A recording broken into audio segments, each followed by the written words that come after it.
Recording in progress.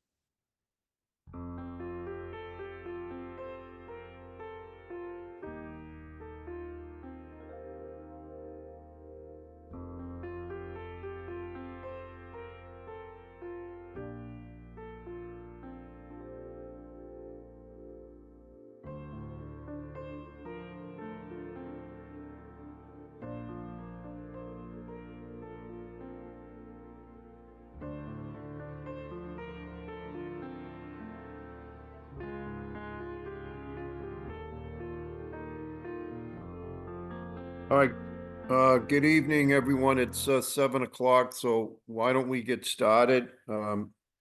This is Wednesday night, November the 13th. This is a special meeting of the Finance Committee. Since Monday was a holiday, we're meeting tonight on Wednesday. Present at the start of the meeting, I believe I saw Council Greenberg just entered. Council Mickley from Ward 2, he has a work conflict tonight, so I don't expect that he will be here. Ward 3, Councilor Julia Maliki is present, myself from Ward 4, Council Humphrey from Ward 5, and Councilor Bixby from Ward 6. I think that's who we have for right now. First item on the agenda is docket item 401-24. It's President Laredo appointing Patrick Moriarty as a member of the Financial Audit Advisory Committee. We found out just today that Mr. Moriarty, who is still very much interested in serving, he has taken a new position, and at the new position, he needs to get some kind of an approval or a clearance to serve in the capacity that he's been nominated for. So we've been asked to NAN this item until either he's able to get that clearance or the president has time to make another recommendation. So is it NAN or hold? It's NAN because he's been trying to get it and it doesn't look too promising from what. Okay. So I'd like to NAN it in case the president wants to get somebody on the committee sooner rather than later.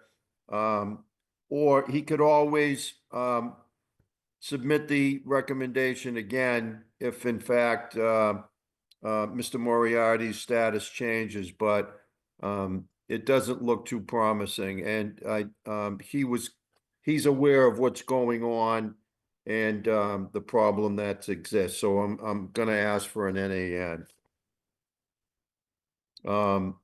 Motion for NAN. Okay, who was that? Was that Becky? Councilor Grossman. been joined by Councilor Grossman from Ward 7? Thank you. All right, any questions, discussion? If not, all those in favor of the NAN, please say aye. Aye. Aye. Aye. Opposed? Abstentions? Okay, the motion passes. I think we have what, 6 now, 6-0. Right, Katie? Okay, next item is 405-24. Her Honor the Mayor requesting authorization to appropriate and expend the sum of $1 million from the June 30th, 2024 certified free cash to support the vehicle replacement program.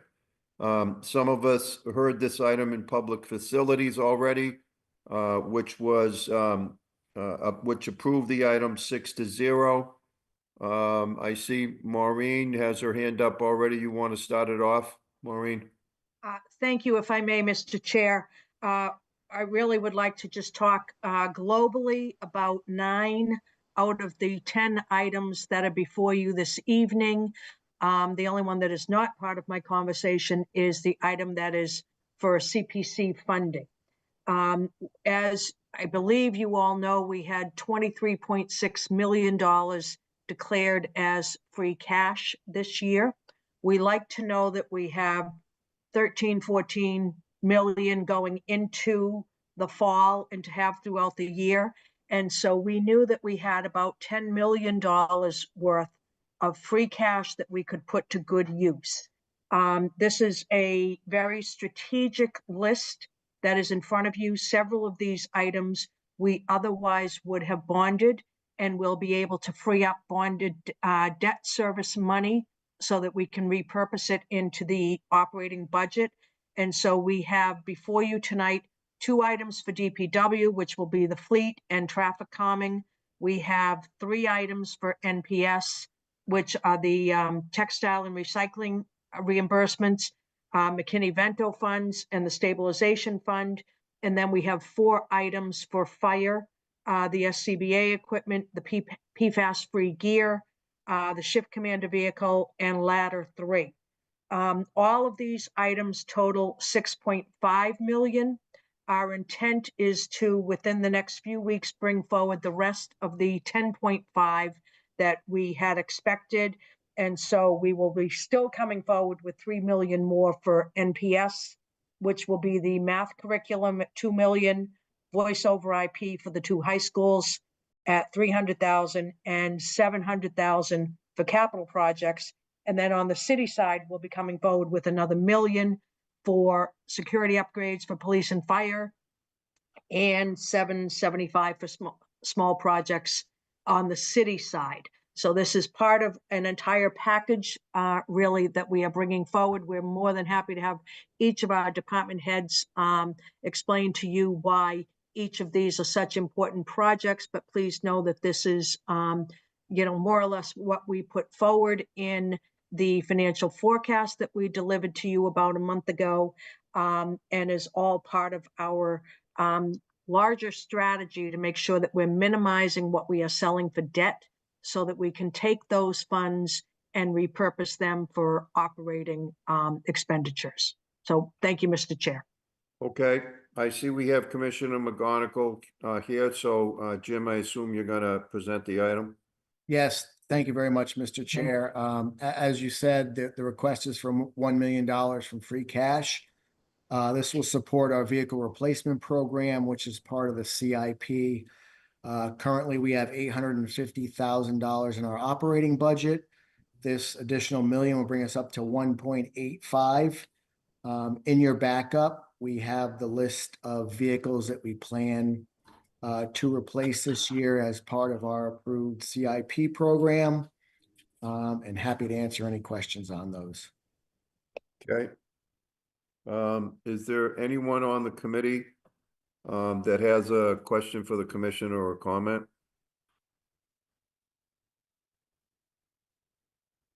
Okay. Seeing none, good night. Hello.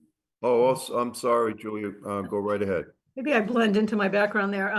The list of vehicles in the backup, so that's more than the 1 million. Is there an order of priority that you would be doing these in and getting to all of them eventually? Yes, thank you, Counselor. The goal is to get to all those eventually. 2.5 million is our approximate CIP replacement program. And what our fleet director does each year is we do have a process for evaluating the vehicles. He will go through and take this list and determine which ones determine the most needed replacement. If something, say, has a blown engine, we'll replace that before something else that's operational. Okay, so this is still subject to things that come up as needed, I guess. Yes. Okay. And what's the procedure for these? Did these go out to bid individually, or is there some kind of group purchasing cooperative that we're part of? Sure. All of our vehicles we usually purchase off the state contract. The state goes out to bid, or there's also federal contracts that we purchase off of also. Those are the most advantageous for us to purchase off of.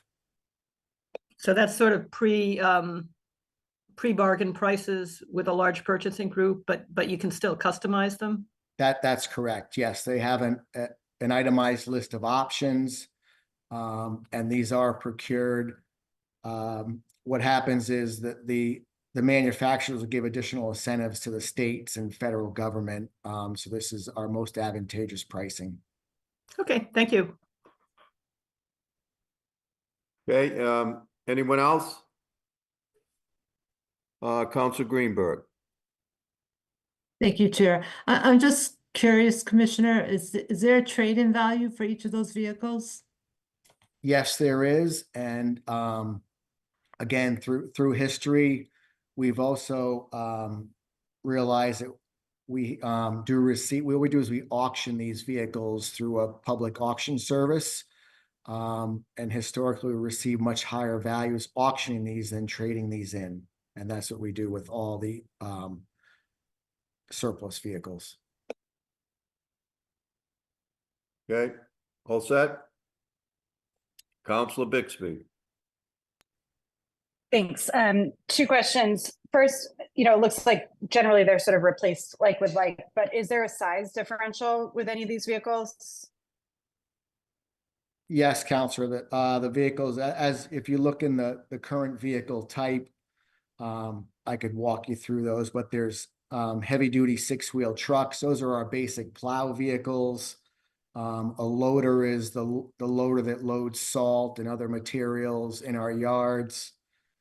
Street sweepers, obviously, the sidewalk tractors are what we use for sidewalk snow plowing, and other miscellaneous vehicles throughout the fleet. The fleet actually procures vehicles for all the divisions throughout the city, except for fire and police have their own vehicle purchase dollars. So you'll see public buildings in here, parks, all the other departments in the city. Sorry, and I think I asked the question too quickly because there's some kid noise in the background. I meant with the replacement, like it says, the 6-wheeler then is being replaced with 6-wheeler dump plus spreader. Is that a bigger vehicle or is it the same size as It's the same vehicle size it's vehicle, replacing? yes, just Okay. the replacement vehicle type, which is what we've updated in our software system, so it comes up as that. A It's different name. Got Same it. vehicle, 1-for-1, yes. Thanks. And on the sweeper, I know you all are very attuned to the phosphorus liability stuff. Is that one that will give us more cleanup capacity? I know there's certain sweepers that have that higher level of, yes. Yes, we're That's the extent of purchasing my it. knowledge. Yes, no, you're correct. We're purchasing a mix of vehicles. So essentially there's mechanical sweepers, which we need to pick up the heavy debris, and then the vacuum sweepers, which give us that fine pickup, which also give us more credit for our NIPDs, our water pollution control credits. Thanks. Okay, anyone else? One more question. Sure. You mentioned, Commissioner, the sidewalk plowing. Given our lack of success in getting contractors for plowing the sidewalks, have we increased the number of our pieces of equipment to try to We're maintaining our pieces of equipment, Counselor. Unfortunately, and if we don't, we would need to increase staff at that point. Right now we have a pretty good handle on, we do approximately 90 miles of sidewalk with those units. We can handle that. And working with the Safe Routes to Schools, everyone feels that that's a good number. Of course, we could always do more. But yes, we've unsuccessfully we've bid this multiple times over the last few years with no results of getting contractors willing to take this on. How many sidewalk plows do we have? We have about 9 units, I believe, total. Okay, thank you. Okay, I don't see any other hands. Could I please get a motion to approve the item? I'll move approval. Okay, Council Malachi moves approval. All those in favor, please say aye. Aye. Aye. Aye. Opposed? Abstentions? Okay, the motion passes unanimously. Next item is 406-24. Her Honor the Mayor requesting authorization to appropriate and expend the sum of $200,000 from the June 30th, 2024 certified free cash to support the planned FY25 traffic calming projects. And this is to satisfy a resolution from the city council during the budget process. Public facilities already took up this item, approved it 7-0. Commissioner, I assume this is you again? Yes, thank you, Mr. Chair. As you stated, the request is for $200,000 of additional traffic calming improvements. This is to supplement the $350,000 we have in our operating budget. So that will bring this year's total up to $550. In your backup, there are 4 locations that we will be designing and constructing. We won't get to constructing all of these with the $550,000. Depends on the design and where those costs come in. We usually bid each of these individually or bulk them together. So depending on where the bids come in, but we'll be coming back to you with those also once we have the approved bids. But these are all in our traffic calming priority and the next projects to come up. Okay. Questions, comments?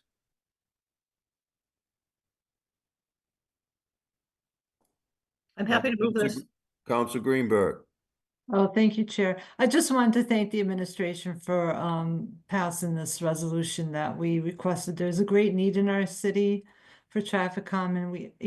All of us get emails frequently from residents requesting traffic calming in their neighborhoods. So it's really important. So I appreciate it. Thank you. And I'll pass approval, please. So you're making a motion to approve? Yes. Okay, great. Any other comments? Seeing none, Council Greenberg has moved approval of the item. All those in favor, please say aye. Aye. Aye. Opposed? Abstentions? Okay, the motion passes 6-0. Thank you very much. Thank you. Okay, I believe that Assistant Superintendent Hurley is probably here for the next couple of items. First one is 413-24. Her Honor the Mayor requesting authorization to appropriate and expend the sum of $43,189.52 from certified free cash to the Newton Public Schools, which has been collected from the FY24 Helpsy Textile Collection and Recycling at School Locations. Liam, I'm welcome. here. Okay, why don't you go ahead and explain the item, please? Thank you. Good evening, everyone. Liam Hurley, Assistant Superintendent. Thanks for having me.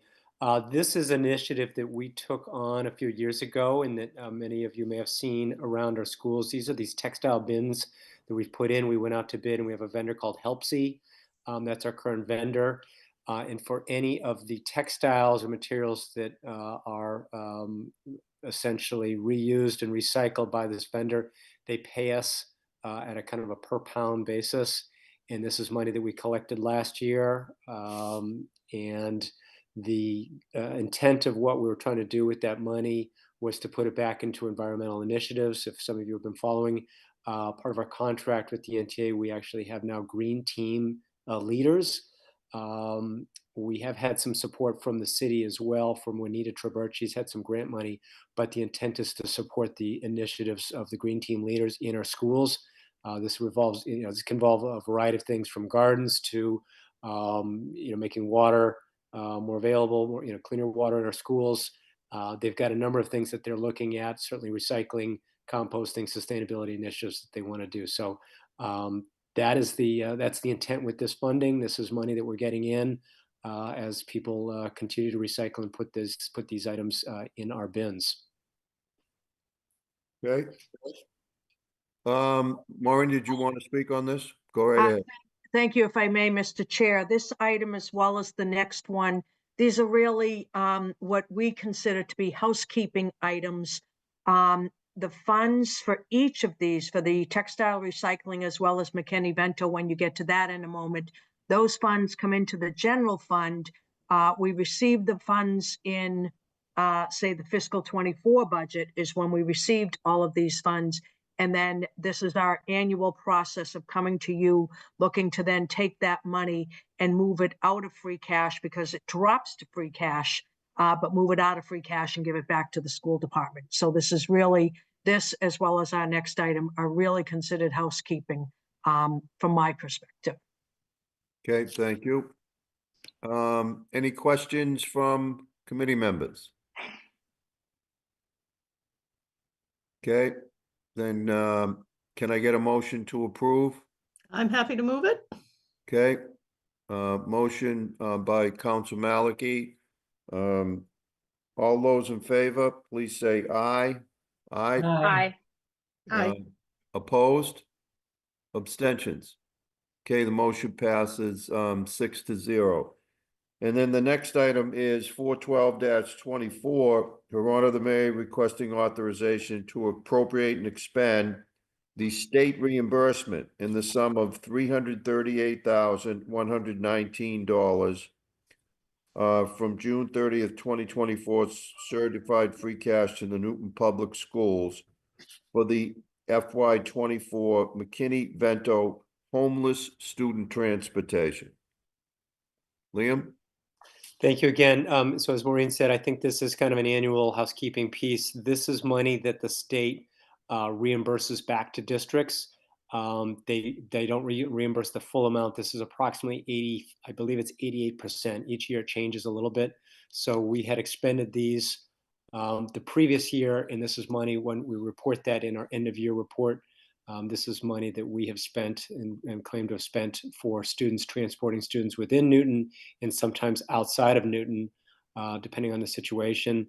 If a student is living outside of Newton and transporting back to Newton, we cost share 50% with any other district that is out there. So in some cases, Boston or Waltham or Needham, there is a 50% cost share. So we only can claim our cost to this. And we certainly have seen a number of homeless students that happen to be here in Newton. So this is just generally a reimbursement for us that we count as a budget offset. Okay. Something we do every year.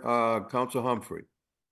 Thank you, Mr. Chair. I had heard that there was some concern that the changes from the governor's administration regarding emergency shelter were going to create a lot more chaos with providing or transporting students to education if they were homeless. Have we been seeing any effects on that front yet? Are we anticipating that? I think there was some concern that that was going to end up causing a lot more costs to fall on the local districts. Are you talking, I think in particular, so if, one of the potential homeless shelters that may open up in Newton, there's one that there is been talk about coming in a kind of former facility. Is that what you're No, I'm just talking about in general that the McKinney-Vento situation was going to be, kind of more difficult than it has been in the past because of the general shift in statewide policy on emergency shelter and how long people can stay. Yeah, we have not experienced that yet. I mean, I think one of our challenges is we have seen an uptick in the number of homeless students in total for us. We have, once they're identified, we have our transportation vendors. One of the challenges certainly is continuing to provide transportation, finding vendors to support these students. But we at this point, I've not seen or not experienced anything, and I'm in touch closely with our director of transportation. I've not seen anything policies that are making this more difficult. I can imagine there's more, if there's more people coming into the system, that will make things more challenging statewide and in Newton. Okay, thank you. Okay. Anyone else have I see Council Malachi. Go right ahead. Yeah, I think you said we get this represents reimbursement of 88% of our actual costs. What's the trend been in the recent years, and what determines the amount? Is it just strictly how much the legislature appropriates to the whole state, or what? Thank you. Yeah, good question. I believe that is the trend. I took a look. It looked like it's been between 70 and 88% the last couple of years, and I think it's really just what they appropriate. And then they put it out there. So there's a listing on DESE's website on transportation reimbursement, And this is one of the pieces that they, I think, have a certain amount of funding that they, basically put as a dollar amount, and then they basically spread that around all these districts on what they can do.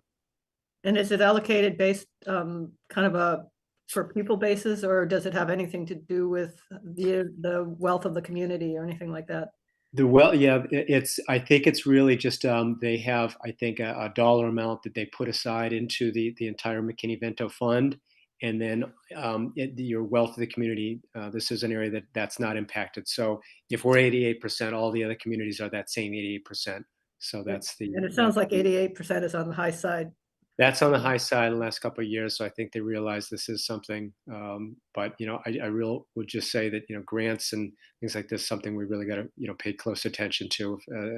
It's important funding for us, but there's a lot of hands out there for all this money right now. Okay, thank you. Anyone else? Okay, Council Humphrey, is your hand up? All right, there's a white hand showing all of a sudden, at least on my screen. But anyway, so can I get a motion then to approve the item? I'll move to approve. Okay. So the motion to approve has been made. All those in favor, please say aye. Aye. Aye. Opposed? Abstentions? Okay, the motion passes 6-0. Next item is 409-24.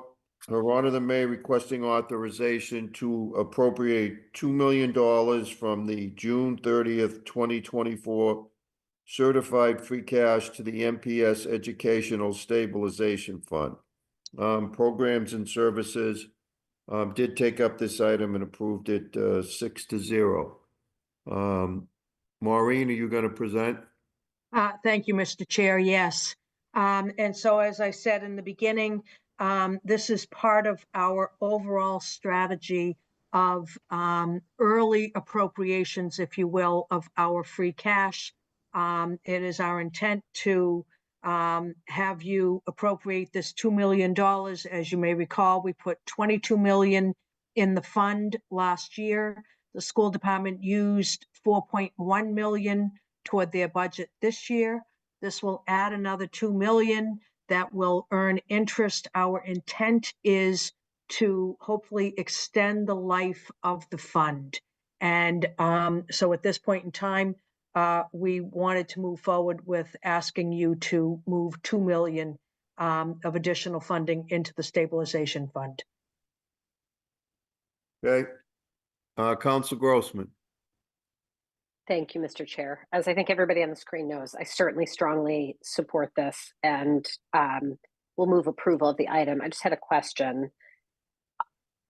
At the last time that we had an in-depth discussion about the stabilization fund and the trajectory of funding the Newton Public Schools over the next 8 to 10 years, we had a projected funding gap in our future.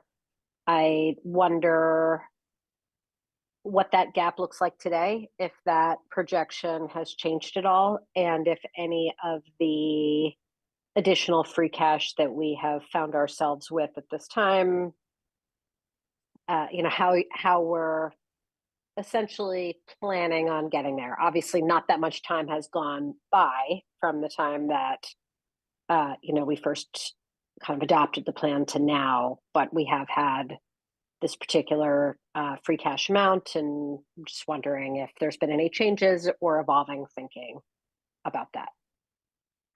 Mr. Chair, if I may start the answer, and then I'm sure Liam will want to jump in. We have been working very closely with the Newton Public Schools. They had put together their multi-year forecast back in March when they put their budget together, utilizing perhaps higher amounts of the stabilization in that plan than might have been prudent, in the sense that if our intent was to extend the life of the fund, We have since worked a lot with Liam. In fact, we were all together today working on what does the future really look like. I think trying to nail down how we best utilize this spend, how we utilize our circuit breaker money, how we utilize the carry forward that NPS has is front and center for all of us as part of both administrations, being NPS and the city side. So I would say that we are working together very often, trying to figure all of this out. I would say to you, I don't think that the projections have changed much. Liam can certainly jump in, but I don't want anyone to think that this is not front and center in all of our minds. Councilor Grossman, great astute question you've got. So just kind of echo. First of all, thank you. The stabilization account is a huge piece for us in trying to think about our budget in the future. And I think, as Ms. Lemieux was saying, we really want to take a think about how we use this. And this is we're grateful that maybe this is even going to get infused further.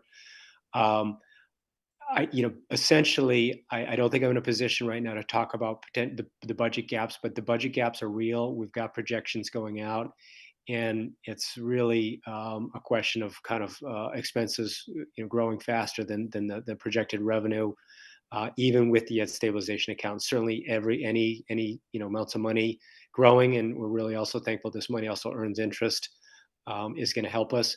But we are showing, and I think at the right time, I think school committee and potentially city council might want to take a look at what these look like. I know we've had some charts showing those gaps in the future, so I don't want to get into really very specific, but certainly those are something that we're talking to school committee leadership level, and obviously the executive office, as Ms. Lemieux just mentioned, are growing, and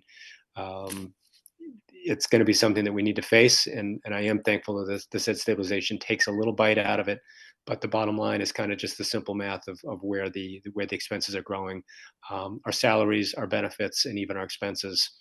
When you look at what those are going to be doing in projecting out, and again, it's projections, those are growing faster, I think, than the revenue.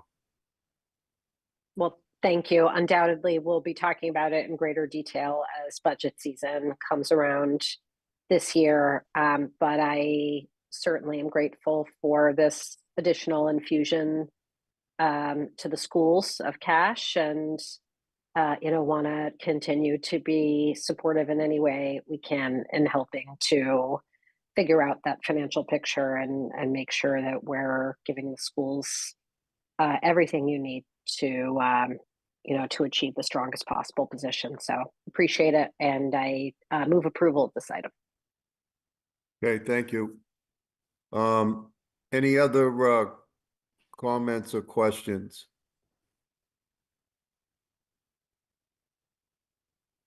Okay, seeing none, I guess I'll just make a couple of comments. So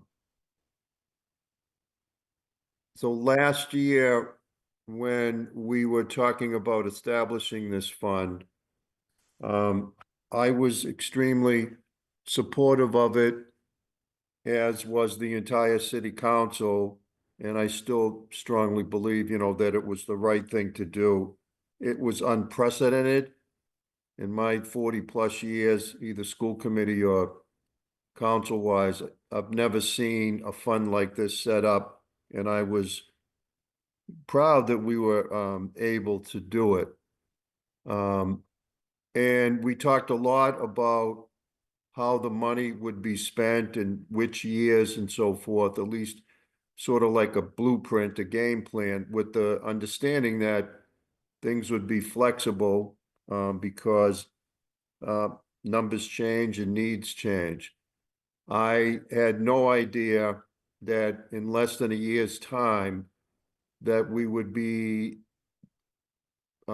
providing an additional $2 million into the fund so soon. It was not discussed when we set up the fund, and so I was surprised to see this. If I can think of a number of, especially since we're talking about this money coming into play several years down the road. There's a lot of needs in the city, and personally, I could see better ways of spending $2 million today than putting it into the fund. So that's my first point. My second point is we're at a time of declining enrollment. I haven't seen the numbers this year, but we have been steadily declining. And there were representations made over the past year or so that once the new administration had a chance to get in and get settled and to do an evaluation, that there would be certain economies made within the school department, which would help, with things moving forward. And I haven't heard any discussion about that. So I am certainly happy that we did what we did last year, but I'm disappointed that we're already putting in additional funds. We haven't, as I said, without any discussion about economies that I was expecting that were going to be made.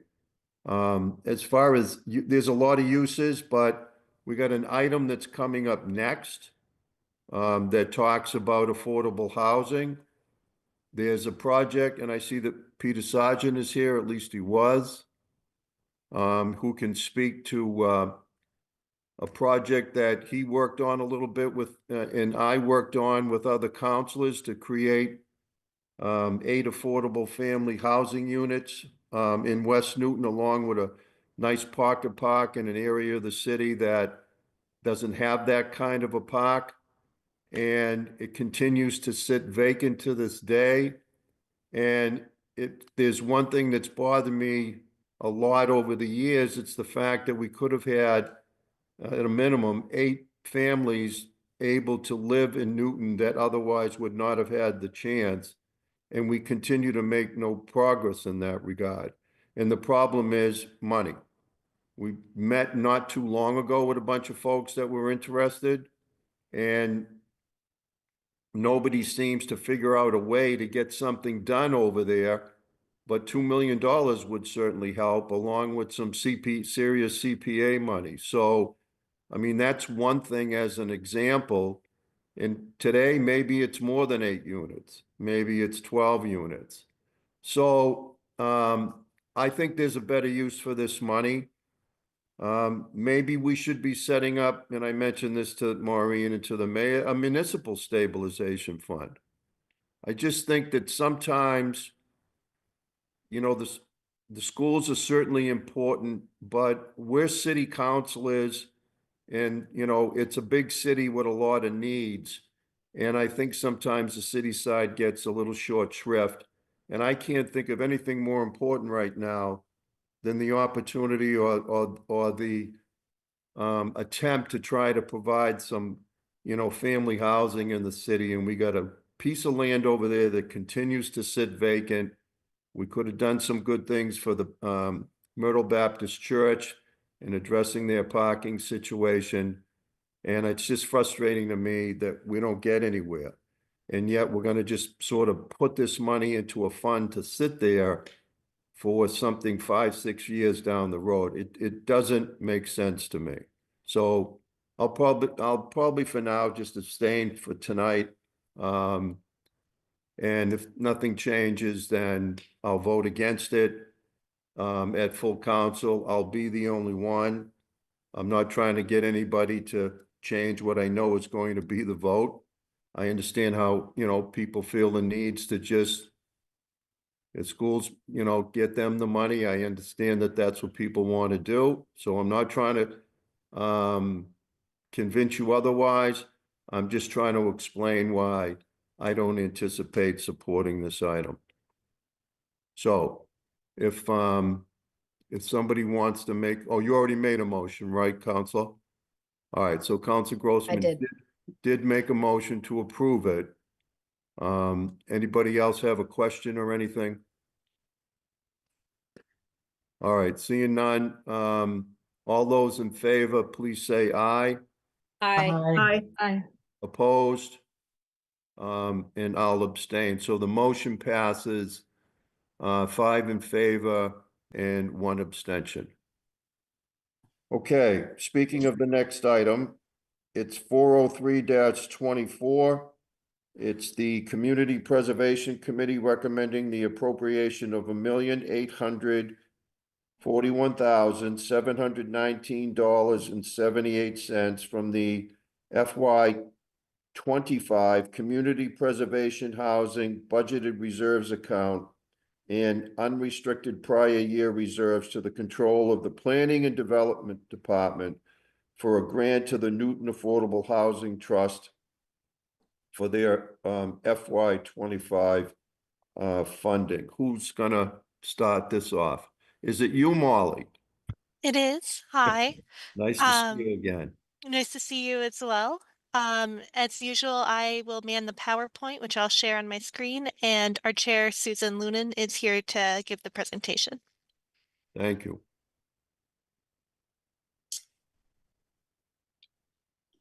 Thank you, Molly. I'm here to present the Newton Affordable Housing Trust Community Preservation Funding presentation. Next slide, thank you. The City Council established the Newton Affordable Housing Trust in December of 2021, and the 7-member trust began meeting bi-monthly in June of 2022. And over the last 2 years, the trustees have developed program guidelines and an applicable process and are now accepting funding applications. So during the initial ordinance review process, the CPC agreed to allocate its annual target for community housing funds to the trust for future use in housing projects. Next slide, thank you. The Newton Affordable Housing Trust annual funding application requests that the Community Preservations Program target amount, which is currently equal to 35% of our FY 25 annual funds, be allocated to the NAHT for future projects which acquire, create, support, preserve, and restore, rehabilitate affordable housing in Newton. Next slide, please.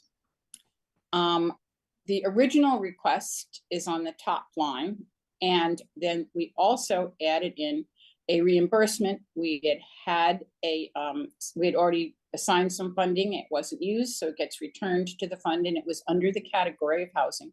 So we added it to the original 35% request to have our total equal the number that Mr. Gentile read, 1,841,719.78.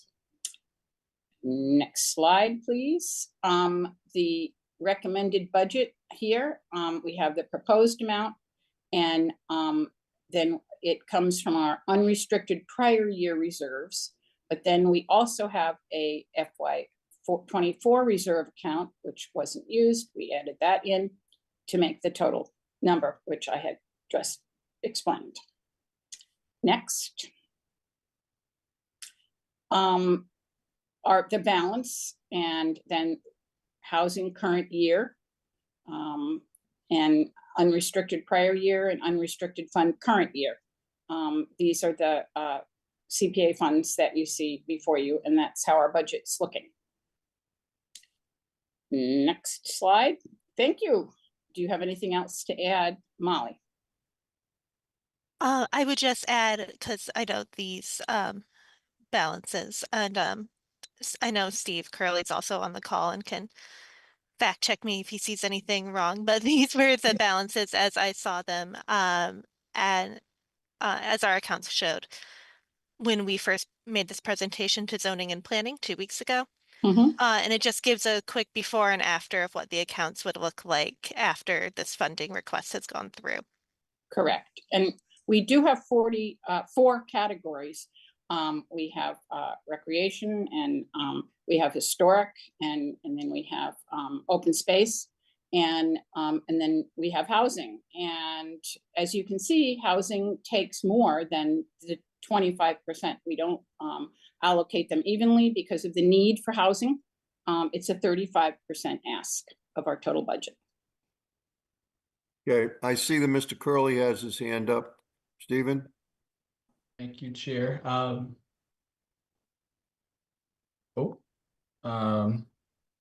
sorry, I just accidentally tried to click share screen instead of lower hand. I just wanted to mention that it was referenced as FY24 housing budgeted reserve. It's actually FY25 housing budgeted reserve. Yes, I think that yeah. was a typo. Sorry Yeah, about that. so I just wanted to make that clarifying point as it's in front of you, but these figures on screen are correct. Okay. Questions? Counselor Maliki and then Counselor Bixby. Yeah, I'm just curious on this current chart, why there's 13,000 left in the housing current year. I thought everything went to the Affordable Housing Trust. So we find out the exact amount of our state match in November sometime soon, hopefully. And so there's just a little bit of a buffer there in case we over budgeted for our state match. We'll find out soon. It's expected to be, at first it was expected to be very low this year, and now they've dialed that back a little bit. So hopefully the difference isn't too great. But should that $13,000 not need to be adjusted in any way, it will just roll over into the prior year funds for the next year. It's still reserved for housing, no matter what. So that's there in case the state match is lower than your forecast. Yes. But you're thinking the state match might actually be higher than the forecast? Not higher, but close. And what is it running at now? What was it last year? It was pretty consistently, it was always that 20% was like a good conservative estimate. And then some years we would get 38, 40. Last year we got 20 even. And this year we only knew that we wouldn't get 20. Okay. So it has, So- in recent years, the highest it's been is 38%. Yes, though I think that was some, that was maybe 2020 when things, COVID had sort of changed things budget wise. So, Okay, and I did have another question and I've forgotten what it was, but okay, thank you. again, I've only done this for the last year, but that's my best summary of what happened for the years before. Okay, thank you. Counselor I remembered my other question. The that reimbursement thing, what was that about? That had to do with the sale of an affordable unit that was an ownership unit or something? It did, and I think Laura Kreitzer is on the call as well, who's our Director of Housing in the Planning Department and can answer that in more detail. Sure. So the city, through the using CPA funds, ran a home buyer assistance program for several years where we stepped in and helped buy down a unit to affordable levels. And the income eligible homeowner would find their own unit. It wasn't one that was previously considered affordable, and we put a restriction on it. One came up at a condominium development on Boylston, Route 9, this year, where what we discovered is that the condo fees have been going up exponentially. When we looked at what we could sell it for and what the new owner would need to pay and be responsible for, we all agreed it wasn't worth it. It was no longer really an affordable unit. And so we made the decision to let that one go, and we took back the money that we put into it originally and put it back into the fund to use for other affordable units. Okay, so it just reverted to a market unit. Exactly, yeah. Okay. But they had to pay us back for the money that we spent on it. They being the person who owned it? Right, the person, the homeowner had to pay us back the CPA funds that we had used back when they bought it. Okay, and they got to sell it as a market unit? They did. They're when you have an affordable unit and you sell it at market rate, you're still restricted as to how much of a gain you can make. Right. So that we had a whole process that we went through with them, but yes, they were able to sell their unit and move on. And in the reimbursement, do we get any interest on what we advanced? That's a great question. I think some of that might be in the 88,000, but not much. We didn't make, yeah, we don't make money. The idea is that we won't be doing this. But that we will, come out even if we have to. Ideally, the unit would stay affordable. So that's the way the restrictions are. So this program that being we enforced. did, the buy downs, is that something we are not going to do anymore? We stopped doing it a few years ago when we restructured the program to preserve existing affordable housing. The reason being, honestly, income eligible home or households could no longer find units that were affordable enough to get mortgages even with our program. Okay. So it was not, it was no longer working for market rate units. Okay. Okay, thank you. Mhm. Okay, Council Bixby.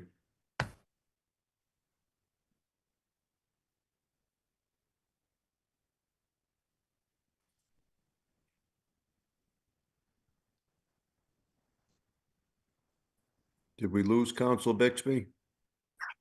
Sorry, forgot to take myself There off of she mute. is. Thank you, and apologies for noise in the background again. I saw on the Affordable Housing Trust website that they requested 1.967 million. And it's not a big difference between that and what was granted, but did they request more than was granted? I think I need to update the website. That would be from last year. Oh, okay. Okay. So the amount they requested is what they know they'll get from this percentage. Got it. Okay, thanks. Yes. Yeah, sorry, I see the fiscal year is right. So that was my mistake. Has there been discussion about changing the percentage going to affordable housing within the CPC? Not recently, no, there has not. Okay, perhaps a topic for further discussion then. Thanks. Right, it hasn't come up, correct. You all set, Council Bixby? Yeah, thank Okay, Council Greenberg. Oh, thank you, Chair. I'm just curious, now that we have the Newton Affordable Housing Trust, will folks no longer apply for CPA funds for affordable housing and just go directly to the Newton Affordable Housing Trust for funds? Yes, They So, directly. And it's one of the reasons that the CPC wanted to change to this format is it theoretically should be more efficient. That they don't, there's one less commission that you have to go through. okay, and if there's funds needed for preservation of affordable housing, for maintenance, upgrades of housing that are currently affordable housing units, would they still go through the CPA for funds? I believe so. Though most of Molly, didn't we do some preservation and some changes on Needham Street on the not Needham Street, the project? Yes, we have. One of the last things that we did was the Coleman House. Molly, was that? Yes. Yes. So that would have gone through Yeah. the CPA project proposal process before the trust took over. Yes. So yes, all of the CPA funding that goes into the Affordable Housing Trust is still restricted in its use as CPA funds would be. There's no getting around like the eligibility of how you spend CPA funds through the trust. And one of those things has to do with maintenance and sort of how you support and rehabilitate affordable units. And Laura can speak to this as well. But one of the way that Newton has practiced it is that we will fund rehabilitation projects that are for the whole building, but not for individual units. Okay, so they'll still go through the CPC to get those funds and not the Newton Affordable Housing? No, they'll go through the housing trust. Housing Trust. Yeah. They still, if for some reason a project wanted to apply for both funding through the housing trust and additional funding through CPC, they could do it, but then the committee may say, oh, well, we already allocated money to the trust and you already received money through the trust. So, Oh, I see. Okay, Yeah. all right, thank you.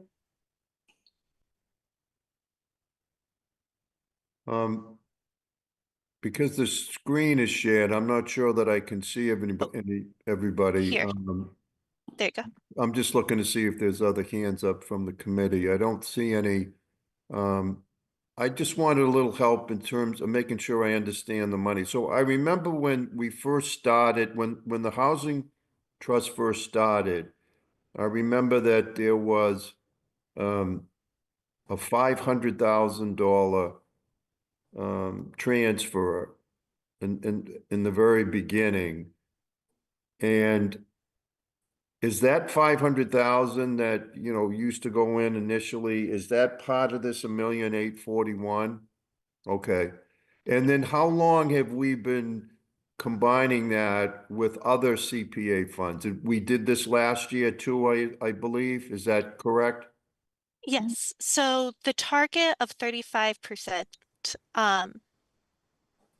every year 10% of our CPA revenue gets put into these categories where it's reserved. Right, housing's one of them. So 10% of what we expect to make in CPA funds gets put into a housing reserve account, and that's 500,000. And that's what we're required to do. Okay. But our goal as a community is 35%. So the difference between that 10% and that 35% is what that other number is that's coming out of Okay. the unrestricted funds. All right, thank you. That's helpful. So the 10% is the original 500,000 that I seem to remember when we Yes. first set up the housing trust. Okay, so does someone know what is when this money gets appropriated, how much money will the housing trust have in its coffers? I can answer that question. And I also wanted to note Peter Sargent from the Vice Chair of the Housing Trust is here as well. If this funding is approved, this trust will have $872,542 available for use. So a little under 4 million? A little under 4 million. They've made 2 allocations of funding, additional funding to the Coleman House to help them complete their project, and to the Family Aid Project. Okay. So if I may, since Peter's here, Peter, is there anything that's on the front burner that the trust is planning on supporting for affordable housing? Peter, I think you're muted. Katie, can you unmute him? There we go. There you go. Probably a smart move to not to unmute me. There are several, and Laura can also pipe in here. We are encouraging to look at more opportunities. In fact, next week, we will be meeting with a developer who wants to come in and talk about a potential opportunity, knowing that our funds available, they may sound large, but the need is so great that they're really fairly small. And there are a few opportunities that have been discussed. I think that the dilemma that we're all facing in the housing world is costs are escalating literally daily. It's making it very hard for developers to move forward and pencil together budgets that really work. So we're hoping that in a lowering interest rate environment, that will stimulate really more opportunities to come in and be presented to us.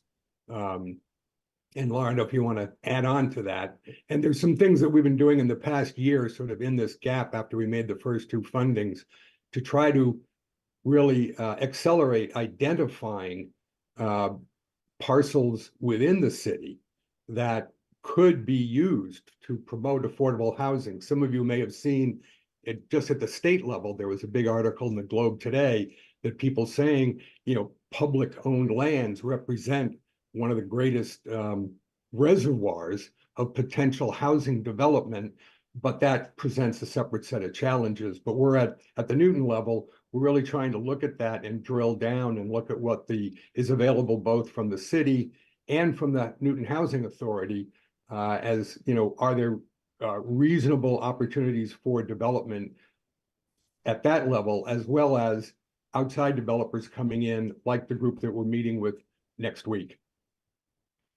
And those, your meetings are public, right? They're Oh, yeah. not- Right, and so they're noticed. But do you, I don't know if report's the right word, but is there some way that the trust shares what's going on so that, I understand one of the big differences is, and of course, I always want the council to have control over funds, but anyway, the big change in going to the housing trust is that you don't need our approval to approve, monies for different projects. And there's obviously a benefit to that. And I think Ms. Lunan already said it, cuts the bureaucracy and it saves time. So there's some good things too. I get it. But do you put out a newsletter or not but some way of sharing what's going on with the trust other than somebody, going to the meetings, observing the meetings? I mean, I would say, yes, we've, from the beginning, Chair Ann Houston, who apologizes for not being here tonight, but she's under the weather. We reached out and met with, Chair Laredo and said, who should we reach out to and contact and be in contact with to keep them in the loop about opportunities that are percolating, because they do take a long time even to percolate, and to help get broader support from within the council, even in initial stages. So it's an informal process, but one that we're very attuned and sensitive to, because it's in our best interest to have as much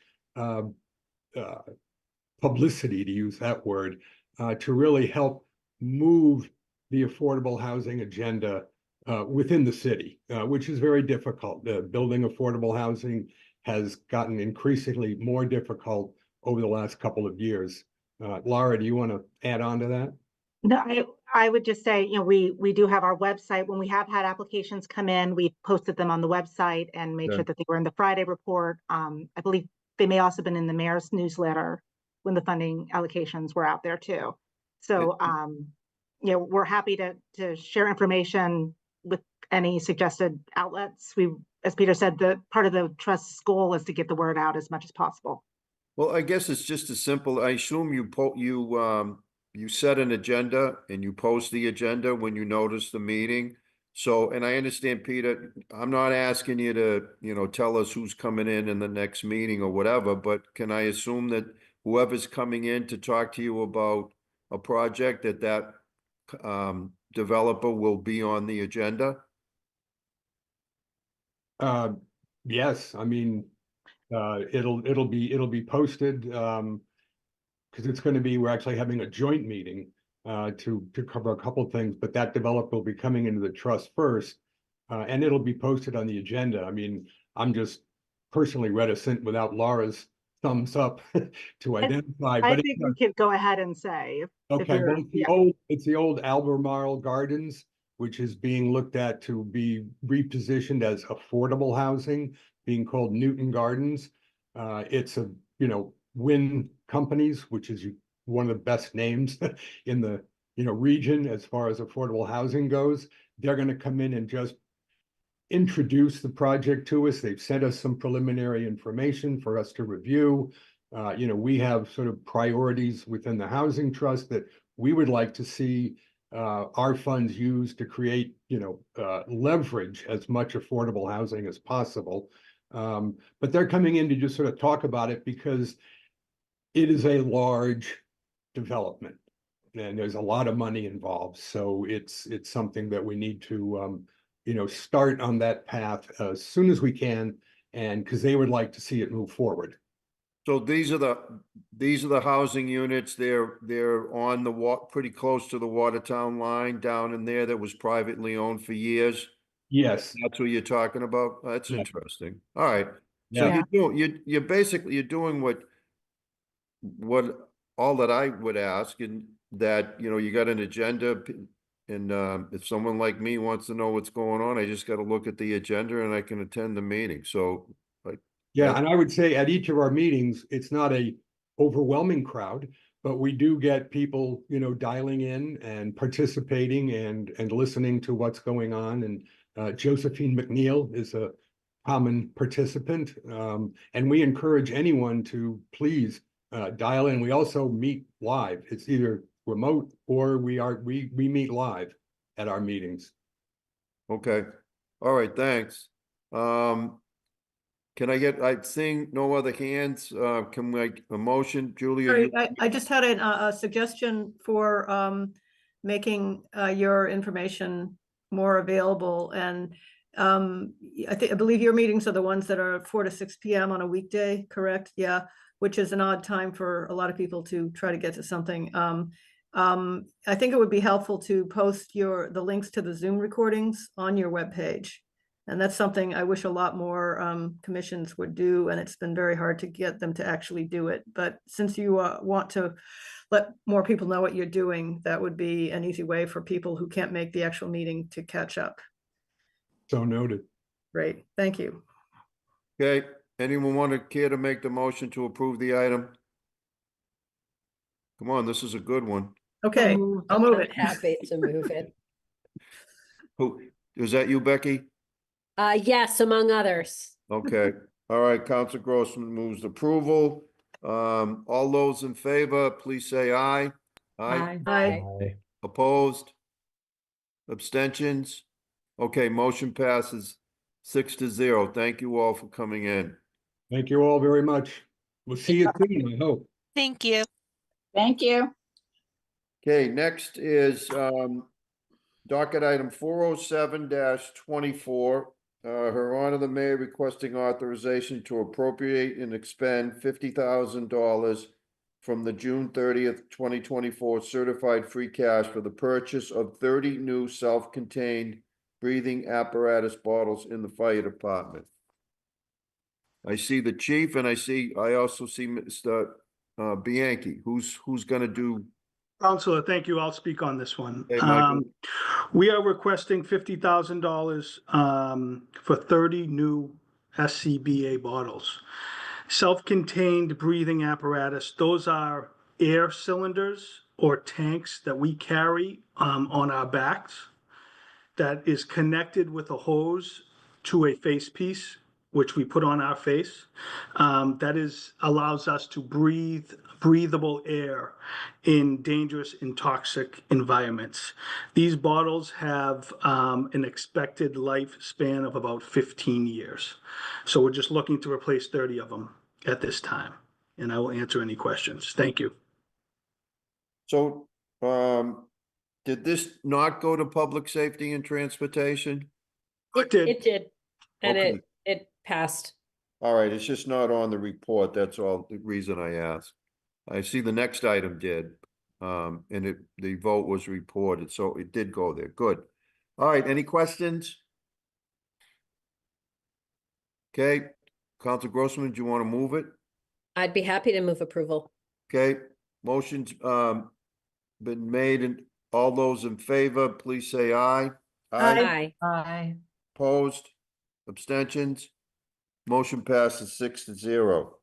408-24, Her Honor the Mayor requesting authorization to appropriate and expend $1 million, again from the June 30th, 2024 certified free cash to purchase one set of PFAS-free firefighter gear for each firefighter of the Newton Fire Department. And this was approved in public safety by a vote of 5-0. Is this you, Chief? I'll take this one, Chair. Thank you. We are looking for $1 million to replace well, actually to get one set of PFAS-free bunker gear for every firefighter in our department. About 8 years ago, we tried to reduce the risk of PFAS in bunker gear. We changed manufacturers to reduce that risk with a company that was that had really reduced the amount of PFAS that they were using in their development. But at that time, no bunker gear was completely PFAS free.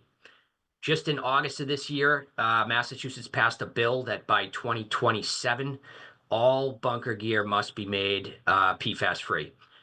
So just recently in the past couple months, and we have seen come to market PFAS free bunker gear for the first time.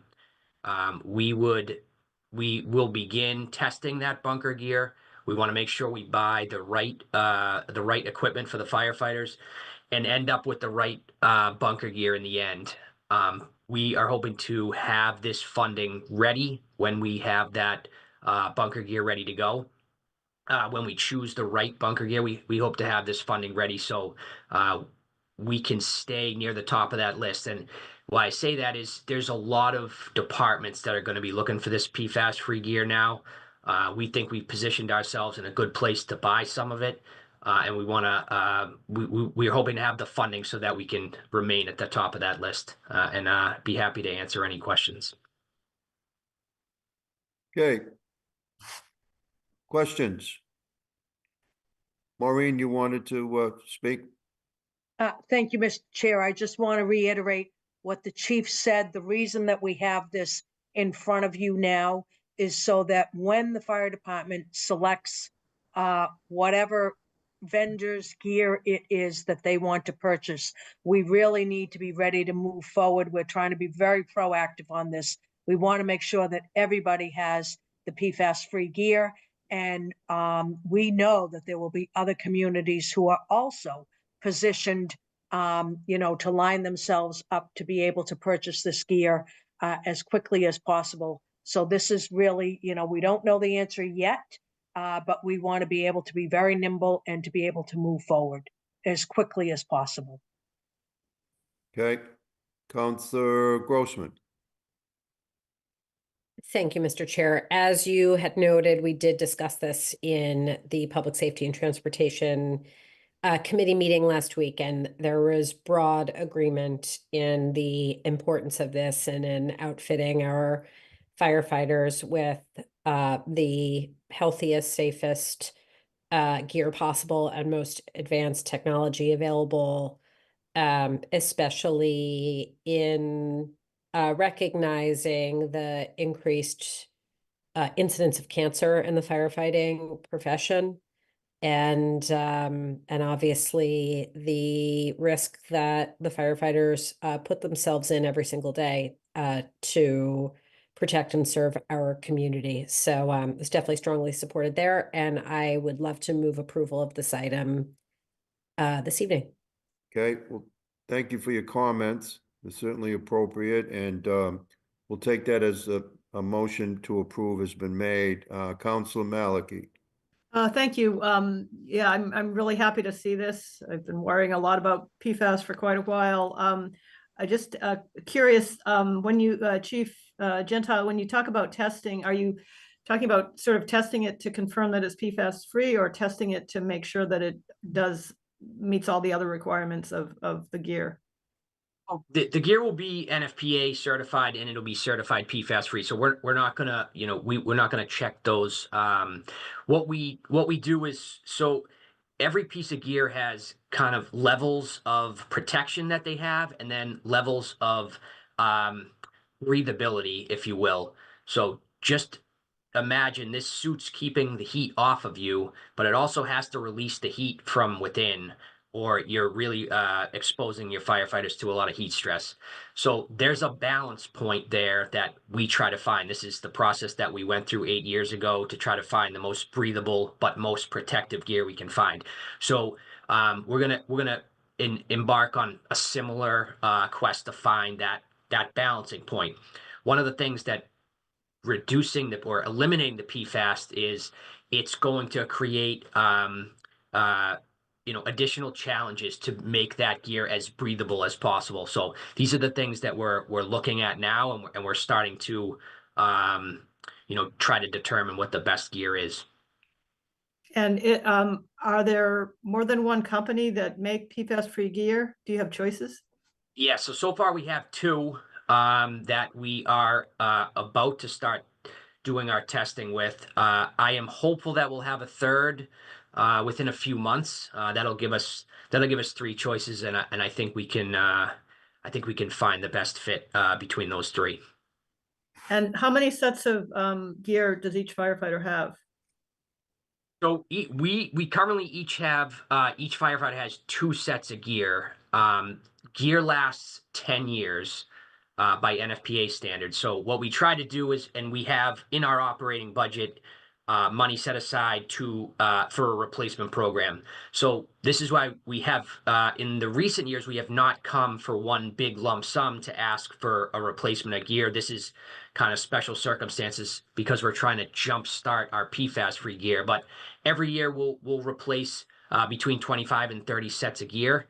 So our plan is get each member 1 set of PFAS-free gear, and then immediately start replacing that other gear, that older gear, again with the PFAS-free gear that we choose. So basically, this is like an influx of 1 new set for everybody, and then you'll kind of resume the regular replacement schedule, replacing the PFAS contaminated gear with the new gear. Exactly. And I take it their priority to use will be the new gear, or It's will always they the be first trying to set wear that- out the old gear?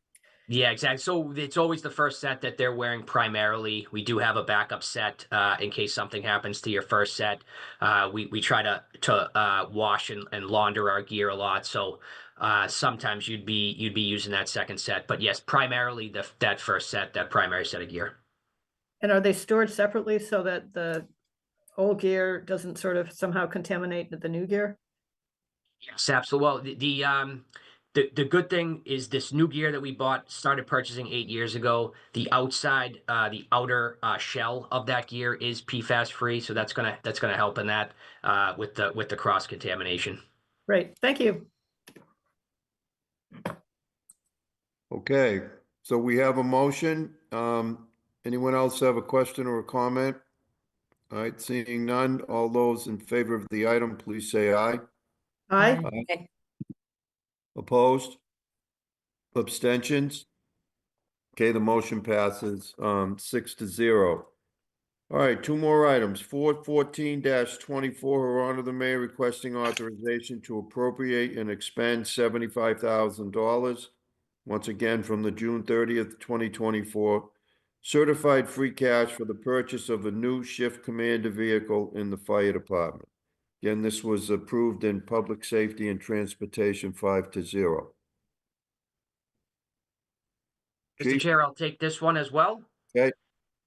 We are looking for $75,000 to replace our shift commander vehicle, what we call C2. This is what the deputy chief uses as his vehicle, and they are, a 24/7 vehicle. They respond to most fire related incidents, and certainly any big incidents within the city. They do over 2,700 runs per year. So this car was purchased. The current Expedition that we use is a 2019 with 60,000 city tough miles on it. We would be replacing that and then using the 2019 as the backup, which we use anytime there is a big incident in the city and we call back another deputy chief. That becomes their vehicle. The backup deputy chief's car that we have now will be trickled down to kind of secondary duty. And ultimately, we're going to replace a 2009 Ford Taurus, which has over 100,000 miles on it. Be happy to answer any further questions on that. So Chief, I don't want to get the deputy chief upset with me, but the one question I had, in the backup, it looked like the vehicle that was being replaced had 53,000 and change of miles. Now, it just, that seemed a little light to me. That was the only question I had. Yeah, so that vehicle's just going to become the backup. It's not actually going to be.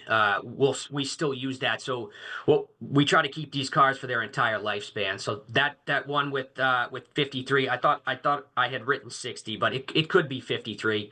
That becomes the backup deputy chief's car. The backup deputy chief's car, which I think has 85-ish thousand miles on it, then becomes kind of a secondary unit, and then ultimately we are replacing. We are getting rid of that 2009 Ford Taurus.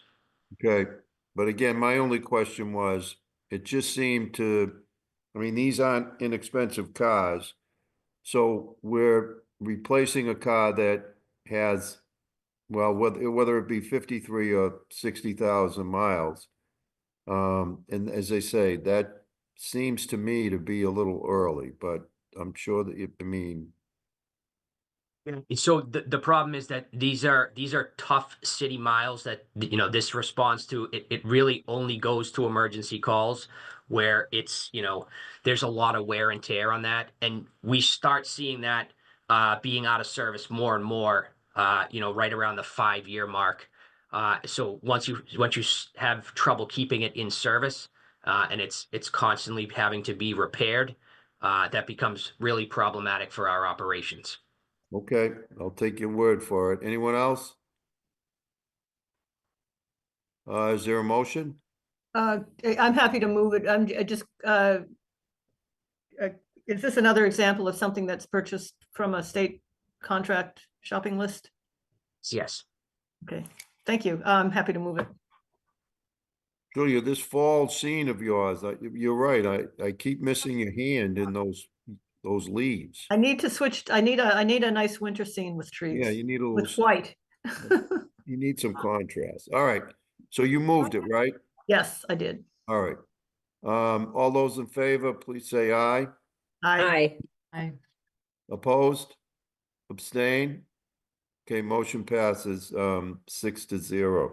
Okay, last item, 415-24. Her Honor the Mayor requesting authorization to appropriate and expend $1,800,000 from the June 30th, 2024 certified free cash for the purchase of funding, the purchase of a new fire ladder truck 3 for the Newton Fire Department. Chief? Thank you, Counselor. I'll take this last Go ahead, item. Michael, sorry. No problem. We are requesting $1,800,000 for a new fire ladder 3. Current ladder 3 was purchased in 2009. That ladder is housed in Newton Corner at Station 1 on Church Street. This ladder, like a trickle-down effect, like we do with our cars, the ladder is going to end up being a spare, which will, if a frontline ladder truck goes out of service, we will change over to this as a spare ladder. We always try to keep spare apparatus just in case something happens. We were able to design a new ladder that is overall length is 1 foot shorter than previous ladders. We were able to do this without shortening the ladder that is on top of the truck, which is 103 feet. We were also able to do this without changing any compartment space, which allows us to store important equipment in the trucks. And again, like I said, the overall length shortening to maneuver around the streets in the city. The wait period for ordering a truck is somewhere in the range between 2.5 to 3 years before delivery time. I will be happy to answer any questions. Wow, that's amazing. 2.5 to 3 years. All right, questions?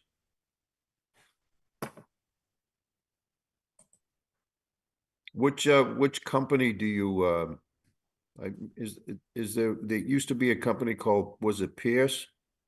There's a few manufacturers out there. We have purchased from Pierce before in the past. This is a KME. That is the same company we are using for our Engine 7 that is hopefully going to be delivered within a few weeks. I mean, no, not a few weeks, few months, sorry, few months. So it's the same manufacturer as that company that we engine 7. Okay. Questions from any of the counselors? My hand is raised again. Okay, So something this size, does this go out to bid individually as opposed to the Yes, well, what is this method? we use, what we've used in the past with engine 7 is the Houston Galveston Area Council. That Right, is a that's what- competitive procurement process that meets the state requirements for the process of purchasing the vehicle.